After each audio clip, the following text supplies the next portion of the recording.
Assalamualaikum warahmatullahi wabarakatuh.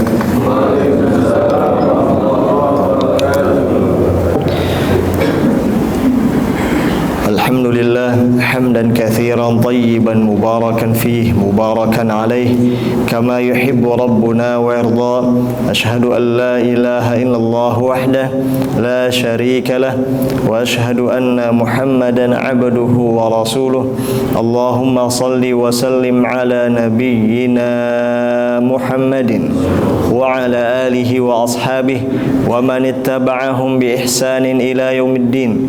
Rabbana iftah bainana wa baina qaumina bil haqqi wa anta khairul fatihin. Allahumma inna nas'aluka ilman nafi'an wa rizqan tayyiban wa amalan mutaqabbala. Amma ba'd. Jamaah sekalian rahimani Allahu wa iyyakum. Melanjutkan pelajaran fikih dari kitab yang berjudul Al-Fiqhul Muyassar fi Dhaw'il Kitabi was Sunnah, yang insyaallah ta'ala dirutinkan pada setiap Sabtu pekan keempat setelah salat subuh di Masjid Al-Faruq yang sama-sama kita cintai. Semoga Allah ta'ala senantiasa menjaga segenap pengurus dan jamaahnya dalam kebaikan. Baik, melanjutkan bab pada pertemuan yang lalu, di mana bab tersebut belum selesai, yaitu bab yang keenam tentang mengusap kedua khuf, surban dan perban. Ya, pertemuan terakhir sedang mempelajari bab yang keenam yang berjudul tentang mengusap kedua khuf, surban dan juga perban, di mana bab tersebut terdiri dari sekitar 7 subbahasan. Ada 7 subbahasan dan kita belum selesai darinya, di mana pada pertemuan yang lalu baru selesai dari subbahasan yang kedua. Subbahasan yang kedua. Maka kita akan lanjutkan dan menamatkan bab ini pada pagi hari ini insyaallah ta'ala, sebelum memasuki bab berikutnya, bab yang ketujuh, yaitu tentang mandi. Baik, jamaah sekalian rahimani Allahu wa iyyakum, sedikit mengulas apa yang sudah dipelajari pada pertemuan lalu pada bab yang keenam, yaitu tentang mengusap kedua khuf, surban dan perban. Baik, pada pertemuan lalu telah kita pelajari bersama bahwa yang dimaksud dengan khuf atau kedua khuf ialah apa yang dikenakan pada bagian kaki, apa yang dikenakan pada kaki. Ya, ini adalah khuf, yaitu apa yang dipakai di kaki. Yang mana khuf pada asalnya terbuat dari bahan kulit, kemudian ya dimasukkan ke dalam hukumnya apa yang semisalnya, seperti kaos kaki, seperti kaos kaki. Jadi kedua khuf itu ialah kedua sepatu, ya, kedua sepatu atau masuk juga kedua kaos kaki. Baik, ini yang menjadi pelajaran kita pada pertemuan lalu. Ya, apa hukumnya mengusap kedua khuf, kedua sepatu atau kedua kaos kaki tatkala berwudu, sebagai ganti dari mencuci kedua telapak kaki dengan air. Dan juga apa hukumnya mengusap surban tatkala berwudu, dan juga apa hukumnya mengusap perban atau plester atau gips tatkala berwudu. Baik, ini yang menjadi bahasan kita pada bab ini, di mana tadi sudah disebutkan bahwa bab ini terdiri dari 7 subbahasan dan kita baru selesai dari 2 subbahasan yang pertama. Adapun subbahasan yang pertama yaitu terkait hukum mengusap kedua khuf dan dalilnya. Hukum mengusap kedua khuf dan dalilnya.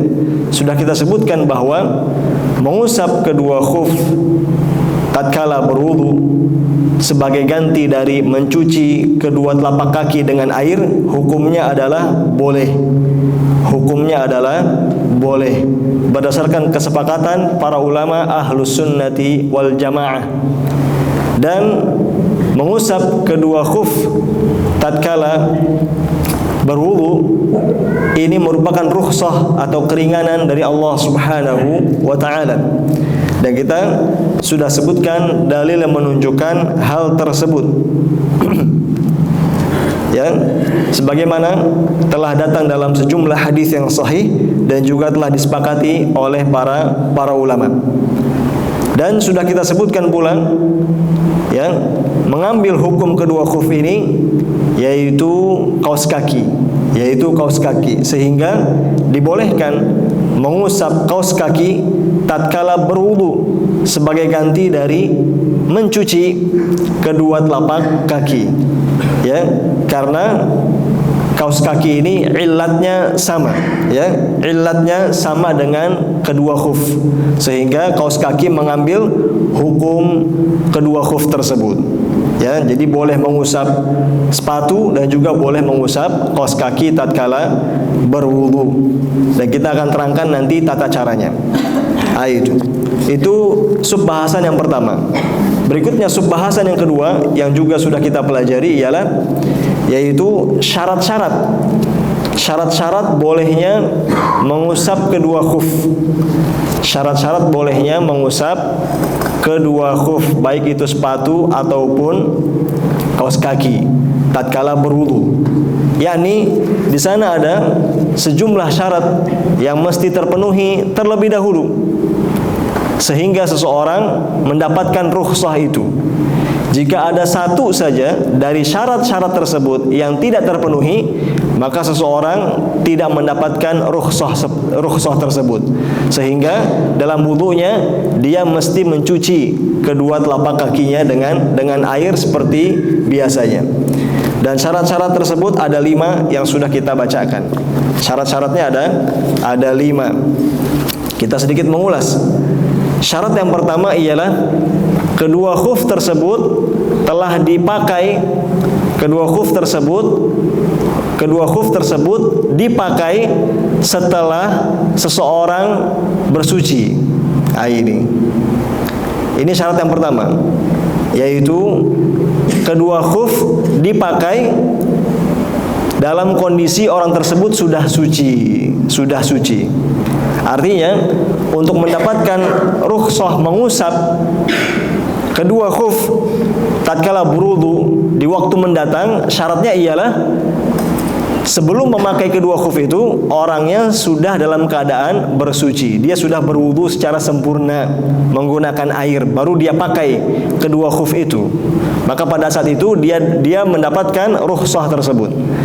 Tetapi kalau kedua khuf tersebut, baik sepatu ataupun kaos kaki, dia gunakan atau dia pakai dalam kondisi berhadas, maka dia tidak mendapatkan rukhsah tersebut. Syarat yang kedua ialah kedua khuf yang digunakan mesti menutupi bagian fardu kaki. Kedua khuf yang digunakan mesti menutupi bagian fardu kaki. Artinya kedua sepatu atau kedua kaos kaki yang dipakai adalah sepatu atau kaos kaki yang memang menutup bagian fardu kaki dalam wudu.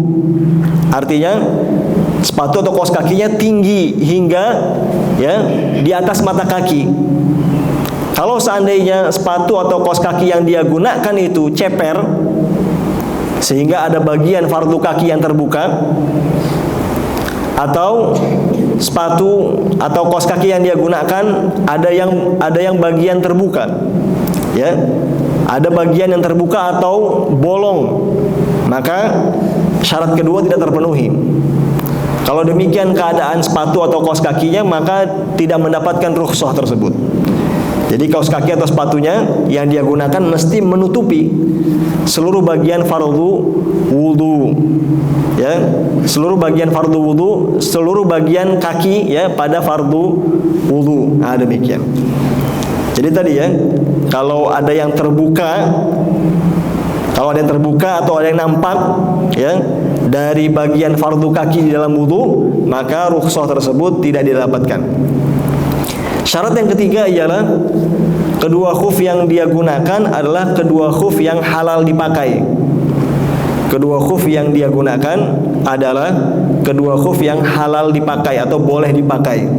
Sehingga ya, kedua khuf hasil curian. Ya, sehingga kedua khuf hasil curian atau hasil rampasan, atau kedua khuf yang terbuat dari sutra bagi laki-laki, maka ini tidak boleh. Ya, maka ini tidak boleh. Ini syarat yang ketiga. Kedua khuf yang dia gunakan adalah kedua khuf, sepatu atau kaos kaki yang memang boleh atau halal dipakai, yaitu kedua khufnya bukan hasil curian, atau kedua khufnya tidaklah terbuat dari sutra, karena mengenakan sutra bagi kaum pria hukumnya haram. Ya, maka ketika ya khuf yang dia kenakan itu merupakan kemaksiatan, maka rukhsahnya tidak diperoleh. Syarat yang keempat ialah zat bahan kedua khufnya suci. Zat bahan kedua khufnya suci, sehingga ya, apabila kedua khuf tersebut terbuat dari bahan yang najis, maka rukhsahnya tidak bisa diperoleh. Rukhsahnya tidak bisa diperoleh. Misalnya kedua khuf dia terbuat dari kulit babi atau kulit anjing, ya, atau kulit keledai. Itu semua adalah benda-benda najis, yang mana kalau sepatu atau kaos kaki terbuat darinya, maka rukhsah mengusapnya tidak didapatkan. Jadi mesti bahan kedua khufnya itu adalah bahan yang suci, bukan bahan yang najis. Lalu yang kelima, dan ini syarat yang terakhir, yaitu mengusap kedua khufnya di dalam tempo yang telah dibatasi. Mengusap kedua khufnya di dalam tempo yang telah dibatasi dalam syariat, yakni keringanan mengusap kedua khuf dalam berwudu itu bukanlah tanpa batas waktu, akan tetapi ada batasan waktunya, sehingga ya, tidak dibenarkan kalau seseorang mengusap kedua khuf dalam berwudu sudah di luar batas waktunya. Dan nanti kita akan sebutkan dalilnya, bahwa bagi orang yang mukim berapa lama? Sehari semalam. Bagi orang yang mukim, temponya ialah 1 hari 1 malam. Adapun bagi orang yang musafir, temponya adalah 3 hari 3 malam. Nah, itu nanti kita akan bacakan hadisnya. Jadi untuk mukim, tempo mengusap kedua khufnya dia boleh selama sehari semalam. Adapun musafir, dia boleh mengusap kedua khufnya selama 3 hari 3 malam. Nah, baik. Sehingga keringanan mengusap kedua khuf dalam berwudu tidak hanya berlaku bagi musafir saja. Orang yang mukim pun bisa mendapatkan keringanan ini jika kelima syarat tadi terpenuhi. Baik, jamaah sekalian rahimani Allah wa iyyakum, itulah yang kita terakhir pelajari pada pertemuan yang lalu. Sekarang kita masuk kepada subbahasan yang ketiga, yaitu tentang kaifiyat atau tata cara mengusapnya. Kaifiyat atau tata cara mengusapnya. Baik, bagaimana cara mengusap kedua khuf, baik itu sepatu ataupun kaos kaki, di dalam berwudu sebagai ganti dari mencuci kedua telapak kaki dengan air ketika sudah terpenuhi seluruh syarat-syaratnya tadi. Maka disebutkan dalam kitab ini, ya, bagian yang disyariatkan untuk diusap, disebutkan dalam kitab ini, kita ulang, bagian yang disyariatkan untuk diusap ialah bagian atas, ialah bagian atas khuf tersebut. Jadi bagian yang disyariatkan untuk diusap ialah bagian atas khuf tersebut. Jadi cukup yang diusap itu bagian atasnya saja. Bagian sampingnya, kanan kiri tidak Demikian pula bagian tumitnya tidak disyariatkan. Dan juga bagian bawah khufnya tidak disyariatkan. Yang disyariatkan adalah mengusap bagian atasnya saja cukup. Mengusap bagian atasnya saja cukup. Dan ya, wajibnya dalam mengusap kedua khuf tersebut ialah 1 kali. Ya, 1 kali. 1 kali usapan ya pada bagian atas khuf tersebut. Nah, demikian. Berdasarkan hadis, dalilnya berdasarkan hadis yang hasan sahih diriwayatkan oleh At-Tirmidzi ya dari sahabat Al-Mughirah bin Syu'bah radhiyallahu anhu, beliau mengatakan, aku pernah melihat Nabi sallallahu alaihi wasallam, beliau mengusap kedua khuf pada bagian atasnya. Ini. Jadi persaksian sahabat Al-Mughirah bin Syu'bah bahwa beliau udah kedip-kedip tadi lampunya. Habis bagaimana?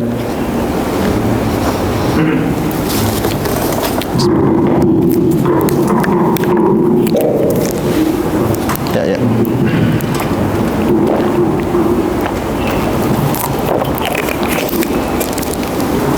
Gini ya.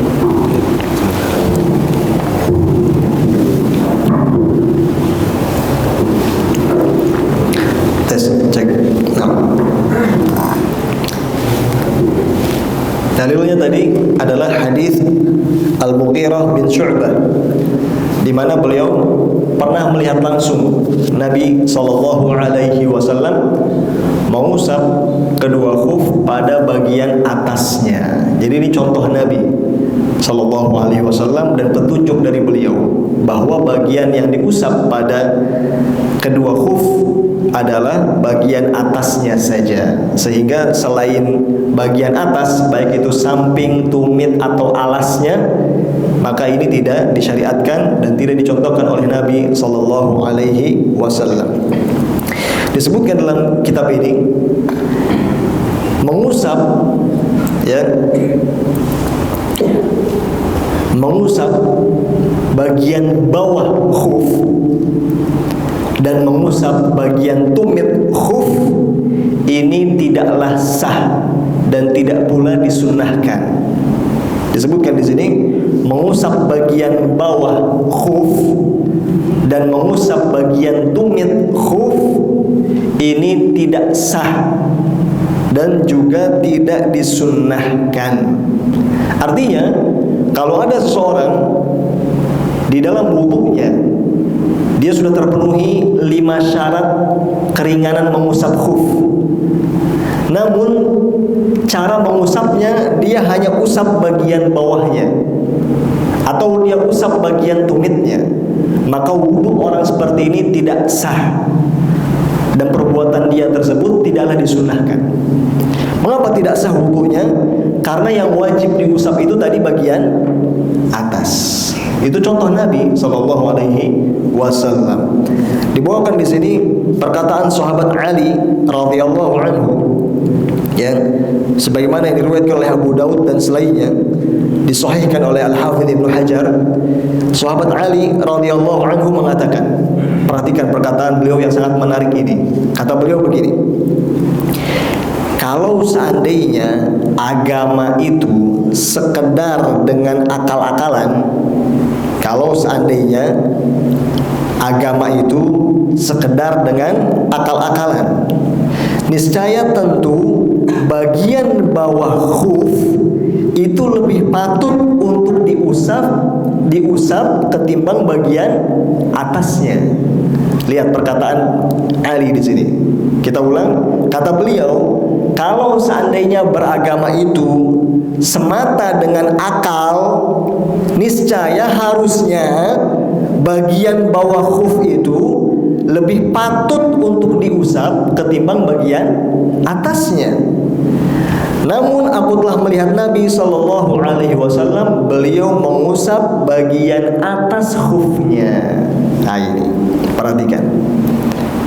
Kalau pakai akal-akalan, mana yang lebih patut diusap, atas atau bawah? Yang kotor tuh yang mana? Yang bawah. Sepatu atau kaos kaki, bagian yang paling kotor itu bagian mana? Bagian bawah. Harusnya dalam wudu yang paling patut diusap bagian bawah kalau pakai akal. Tetapi Nabi SAW mengusap bagian mana?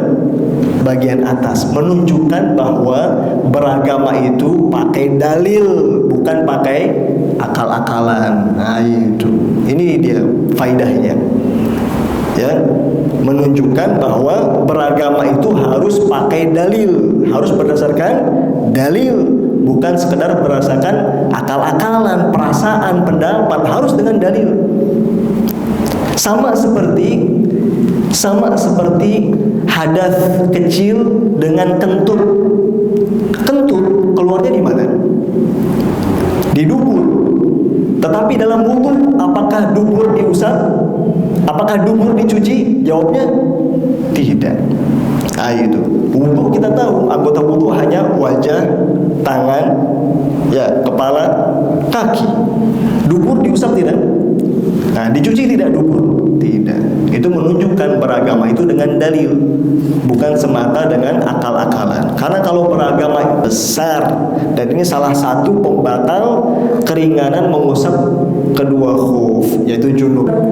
Hadis Safwan ibn Assal, dalam hadis yang hasan diriwayatkan oleh An-Nasa'i dan selainnya, kata beliau, kata Safwan bin Assal, dahulu Nabi sallallahu alaihi wasallam memerintahkan kami apabila kami sedang bersafar agar kami tidak usah melepaskan khuf-khuf kami selama 3 hari 3 malam kecuali disebabkan karena junub. Ini kecuali disebabkan karena junub. Ya, jadi petunjuk Nabi SAW dalam keringanan mengusap kedua khuf dalam wudu itu hanya berlaku pada hadas kecil saja. Nah, itu. Seseorang misalnya buang angin, atau seseorang misalnya ya buang hajat, maka hadas-hadas kecil seperti ini sajalah yang dengannya boleh seseorang mengusap kedua khufnya tatkala berwudu. Adapun hadas besar, maka dia mesti lepas sepatu dan kaos kakinya dan dia wajib mandi. Syarat yang kedua ialah apabila tersingkap sebagian dari bagian fardu kaki, ya, yakni apabila tersingkap terbuka sebagian dari telapak kakinya. Nah, ini batal, ini rukhsahnya, hilang rukhsahnya bagi dia.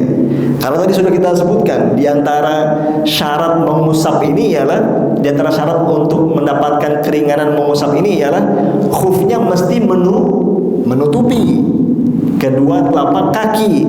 Sehingga kalau ternyata setelah itu tersingkap, terbuka, seperti sobek misalnya kaos kakinya, sehingga bagian kakinya terbuka, bagian telapak kaki terbuka, atau sepatunya juga tiba-tiba sobek, menganga, terbuka, maka pada saat itu rukhsahnya hilang. Dia tidak bisa mengusap lagi. Dia mesti lepas ya khufnya dan dia mesti wudu secara normal. Yang ketiga, ya, di antara pembatal rukhsah mengusap yaitu terlepasnya khuf tersebut. Bedanya apa dengan yang kedua? Kalau yang kedua khufnya masih terpakai, tidak lepas, tetapi terbuka. Ini ada yang tersingkap seperti sobek dan semisalnya. Kalau yang ketiga bukan sobek, bukan terbuka, bukan tersingkap, tapi memang lepas dari kaki. Nah, ini batal rukhsahnya. Rukhsahnya batal. Ya, misalnya seseorang dia sedang mendapatkan rukhsah mengusap kedua khuf, lalu dia beraktivitas berlari misalnya, main, ternyata dia tersandung, atau dia sedang main bola, menendang bola hingga sepatunya ikut lepas. Nah, maka ya batal, keringanannya sudah hilang, ya, keringanannya sudah hilang. Dia mesti wudu normal dengan mencuci kedua telapak kaki. Baik. Dan lepasnya itu baik satu ataupun dua-duanya. Lepas satu saja, apalagi dua-duanya, maka keringanan tersebut hilang. Yang keempat, dan ini yang terakhir dari pembatal keringanan mengusap kedua khuf, ialah berakhirnya tempo mengusap. Berakhirnya tempo mengusap. Kalau sudah berakhir tempo mengusapnya, ya, untuk musafir 3 hari 3 malam, untuk mukim sehari semalam, maka pada saat itu berakhir pula, ya, keringanan mengusapnya.